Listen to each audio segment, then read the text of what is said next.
It's really, really just pretty exciting to again, continue our growth from City Hall, the library, and into downtown. Yes? I will mention something on that because it has to do with federal grants. That'll kick off federal audits. Believe me, they check everything. There could be, if you buy an ink penner, you shouldn't have bought. And it does. They just nail every single thing down, make sure you did every piece of paperwork correctly. I mean, everything. And we've gone through quite a few ever since FEMA. Yeah. FEMA was the first one, I believe. Yeah, and I'll tell you, when they say, okay, you have to have a company come in, you hire them, our engineer, I'm not an engineer, okay? You hire an engineer to guide you for your engineering, right?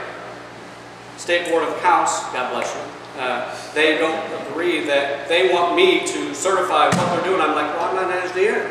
I mean, you're not going to have a mayor that's an attorney and an engineer and that can do all of these things. That's why you hire these companies. So we're going to be, Brenda and I have to be much more involved in making sure the engineer is engineering it right. Well, maybe I'm being a little facetious, but not too far off, because they want us to be involved at levels that I didn't go to school for.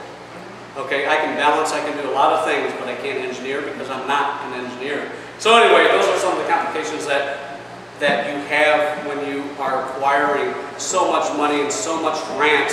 There's so much red tape that they drag you through, and rightfully so, to make sure it's being allocated right. We get that, but it's like, geez, it's like going to the dentist sometimes every day and getting a root canal. That's probably why you learn so many, because you are doing it correctly.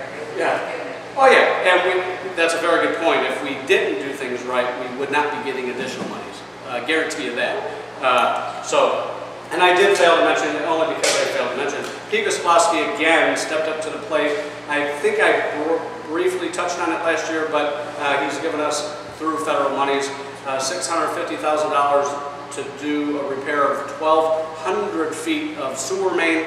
The sewer main, as I think I described last time, is like cheese, a whole bunch of holes, and it's the raw sewers leaking into the ground. We had failures, and there's no main valve shutoff, so we had to reroute it and deal with raw sewer, and those are things you just don't want to deal with. So the cost to actually replace line would be several million, but with new technology and getting it done for about $800,000, again, $650 from congressmen, and then the $150 from local monies.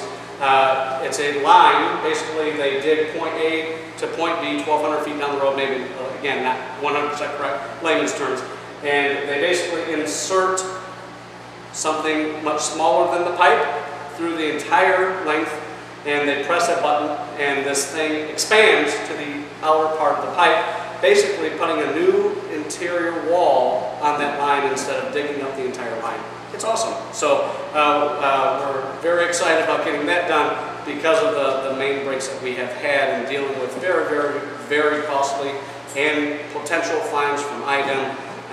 So we're on top of that. So that's looking to, again, the process through the grant, hopefully June, July, that project will start and finish. So another good project. You see Pete, thank him. Congressman Gosposki, thank him. Yeah. So he's helped us quite a bit. Any other questions? Yes, ma'am. Well, I would just like to say thank you, honestly, because you have improved our city so much since I moved here 22 years ago. And I've seen big, big, major improvements. I love that you redid the parks for kids because it gives them something to do instead of hanging out on corners and, you know, do things they don't need to be doing. It gets them outside to play instead of being on video games all the time, which, you know, we didn't get to do that. I love seeing kids outside playing and interacting. I really appreciate the park, you know, being able to go over there and walk and feel comfortable that I can walk around that park.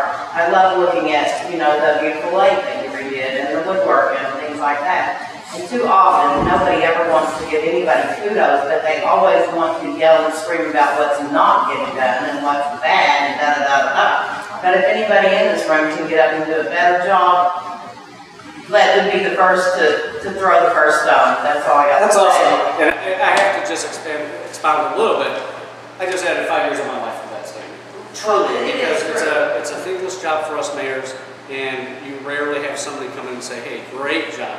It's usually, what the hell are you doing? You spent all of this money. What are you doing? And my answer is, you see where your money's going. And no one's perfect either. said about the garbage things, the recycle bin. You know, hindsight's 20/20. It's really not worth a darn because you don't know until it's too late. And then you have to start over. We all have to start over. We're all human and nobody's perfect. Well, thank you. Thank you very much. Can I have one more question? Sure. I'm sorry, this is technical one. You mentioned that the Gary Sanitary District thing is going to end up. That was affecting our tax rates? Oh, definitely. And when we talk about the tax caps, that was grandfathered in before the tax caps. That's not part of your tax caps. That's raw money that we are all paying through property tax, footing the whole bill. Okay. It has nothing to do with the 1%. So once that's retired, that's our last loan from the previous that will be retired outside of the tax caps. Everything else is within. And I thought that affected the actual sanitary rates that we were paying. Didn't it bump up our sewer rates and all that? No. A sanitary rate structure does not include that bond payment. That is strictly on property tax. The current sewer rate only deals with the infrastructure, the sewer to deal with, and all infrastructure shared costs that GSD makes and passes along to Hobart, New Chicago, Lake Station, and Maryville. Right. By federal law, we pay a percentage, and we have no say in what they're doing. Right. They can make I'm not saying they do, but they can do a $25 million project. We are going to pay a part of that, period, and we have no say.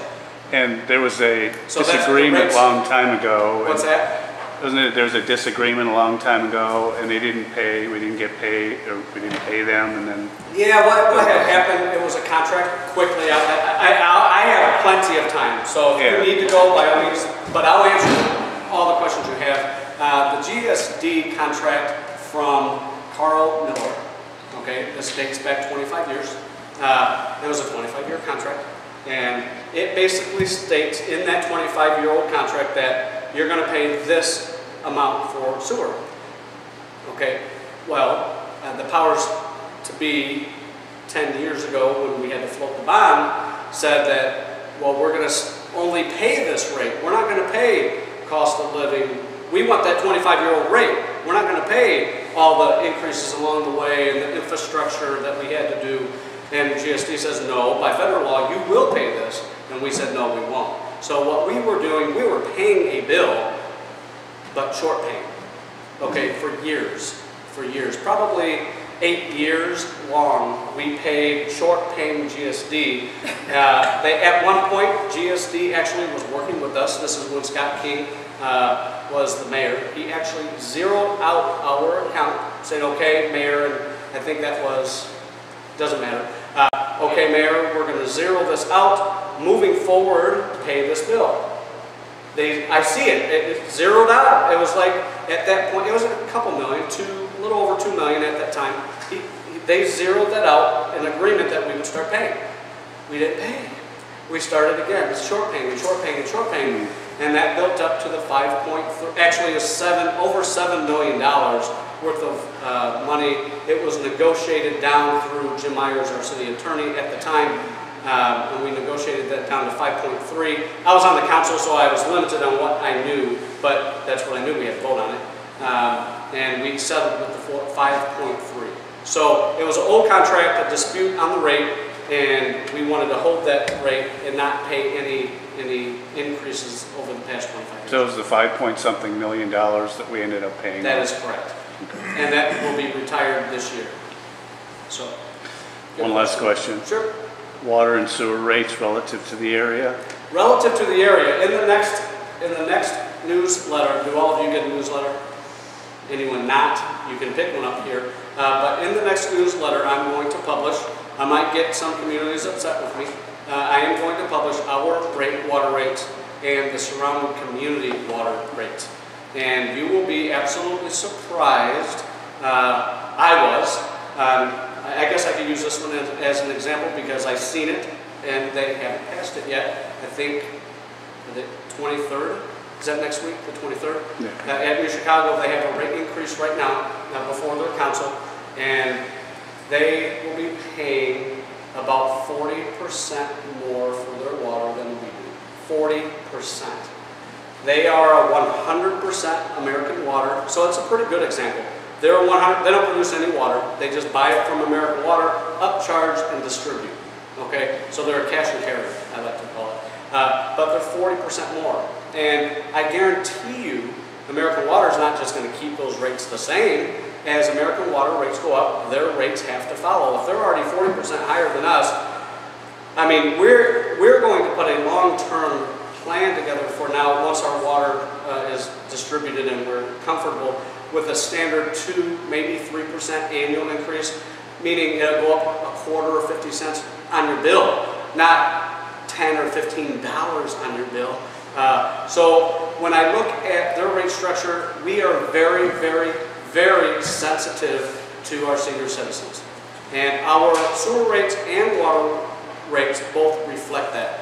The first 2,000 gallons used on water and or sewer, well, it's the same obviously. So if you use 2,000 gallons, that's the cheapest 2,000 gallons out of the entire structure. So most senior citizens use less than 2,000 gallons, and that's why we targeted the first 2,000 gallons being the cheapest and lowest, so the senior citizens wouldn't be hit as hard as a working family that can afford a little bit more to pay versus somebody on a fixed income. So as I look at other rate structures, you know, New Chicago, their first 2,000 gallons, it's their highest. I don't understand that whatsoever. They're hitting their seniors the hardest. I'm going to call and see if I can maybe ask them to change that, because my mom pays that. I'm concerned with my mom and other seniors in Lake Station, all seniors, but you know, when they call my office, it's very, very painful for me to say I have no control over what New Chicago does, and we don't. So I would love to lay our lines right next to theirs and have the opportunity for you to tap into our water, give you a 40% decrease on your water, and our quality is equal to, if not better than American Water. Wow. And we will be able to produce it. Our plant, if we can generate the water to that plant, we can generate 2 million gallons a day, where our daily demand is under 1 million right now. Meaning, we can easily pick up the rest of the city and the town of New Chicago and sell them water, okay? That's a realism. That's the potential. And 10 years from now, I think that might happen. I don't want to be too naive, but it's there. We can offer it. So, other questions? Very good. Thank you so much. All right. I appreciate it.